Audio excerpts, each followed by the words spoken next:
ఇందిరమ్మ రాజ్యం వచ్చిన తర్వాత జరుగుతున్నటువంటి తొలి ఉగాది ఇది. ఈ క్రోధినామ సంవత్సర ఉగాది శుభ సందర్భంగా ప్రపంచవ్యాప్తంగా ఉన్నటువంటి తెలుగు ప్రజలందరికీ కూడా నా హృదయపూర్వకమైనటువంటి అభినందనలు తెలియజేస్తూ ఉన్నాను, శుభాకాంక్షలు కూడా తెలియజేస్తూ ఉన్నాను. ఈ క్రోధినామ సంవత్సర సందర్భంగా ప్రతి ఇంట సౌభాగ్యాలు నిండాలని, అందరూ ఆనందంగా ఉండాలని, సిరి సంపదలతో తులతోగాలని మనస్ఫూర్తిగా కోరుకుంటున్నాను.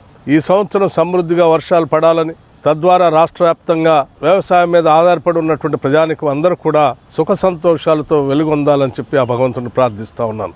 మరొక్కసారి తెలుగు ప్రజలందరికీ ఈ క్రోధినామ సంవత్సర సందర్భంగా మీ అందరికీ నా హృదయపూర్వకమైనటువంటి అభినందనలు తెలియజేయటమే కాకుండా రాష్ట్ర వ్యాప్తంగా మేము ఇందిరమ్మ రాజ్యం తరఫున ఇచ్చినటువంటి గ్యారంటీలన్నింటినీ కూడా అమలు చేస్తున్నటువంటి సందర్భంలో లబ్ధిదారులకి, అట్లాగే ఈ ప్రభుత్వం ద్వారా సకల సంతోషాలతో స్వతంత్రంగా బతుకుతున్నటువంటి అందరికి కూడా నా హృదయపూర్వకమైనటువంటి అభినందనలు, కృతజ్ఞతలు తెలియజేస్తూ ఉన్నాను.